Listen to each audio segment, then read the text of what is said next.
मंडळी, पाहिली आहे का तुम्ही पुणे पिंपरी चिंचवडमधील अंदाजे 6.5 वर्ष करोड जुनी नॅचरल लावा केव?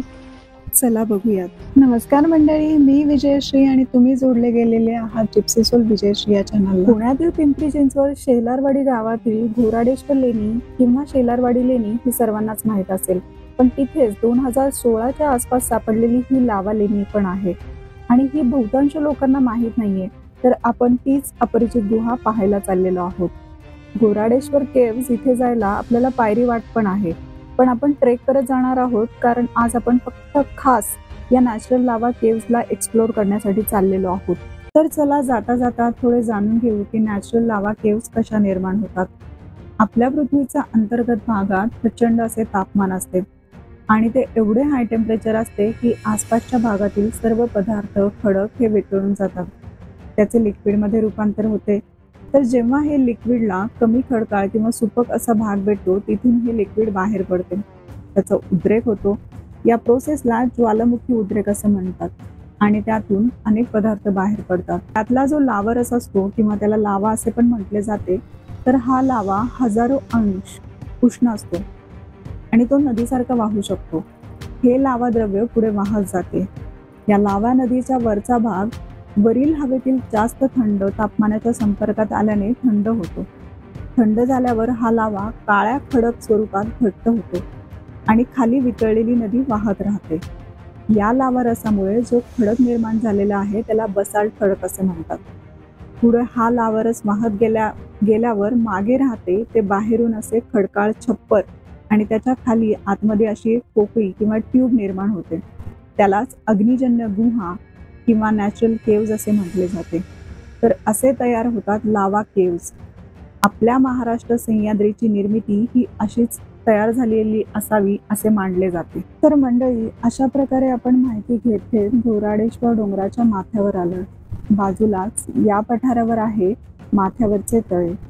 पावसाळ्यात या तलावात पाणी जमा होते आणि पावसाळा संपल्यानंतर आसपास परिसरातील संवर्धन करणारे जे ग्रुप आहेत ते या पाण्याचा वापर करून इथल्या लावलेल्या झाडांना पाणी देण्याचे काम करतात.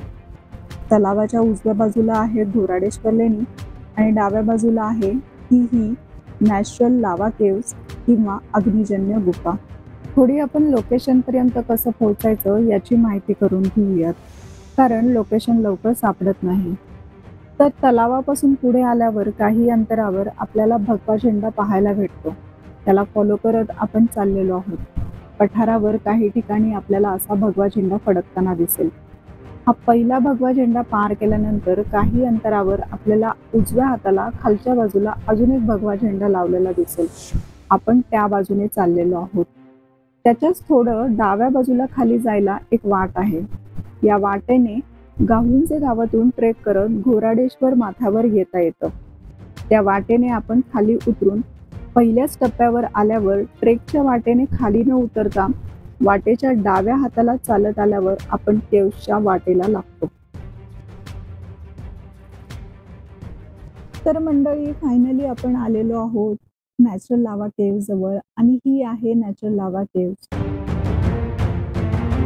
मुख्य लावारस नदीला फाटे फुटून डिस्ट्रीब्युटरी झाल्या आणि इथून पुढे त्या वाहत गेल्या असे भासत आहे.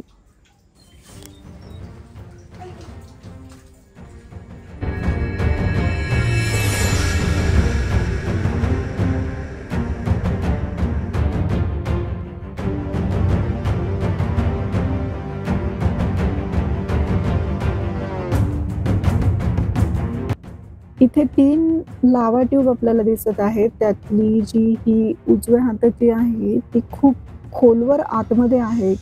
तिचा डेड एंडच आपल्याला दिसत नाहीये.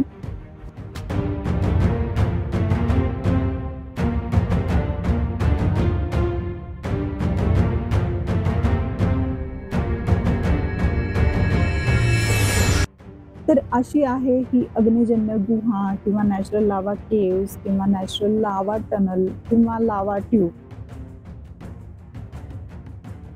तर झाली आता आपली ही एक्सप्लोर करून. चला आता आपण बाहेरचा परिसर एन्जॉय करूयात.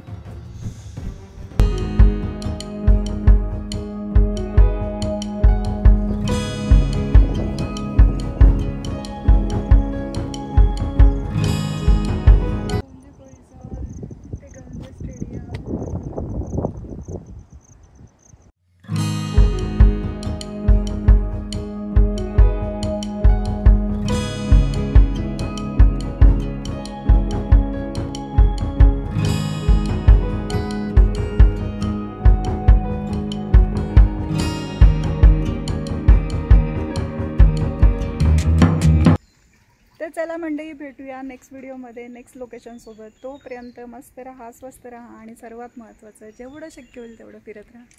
टाटा.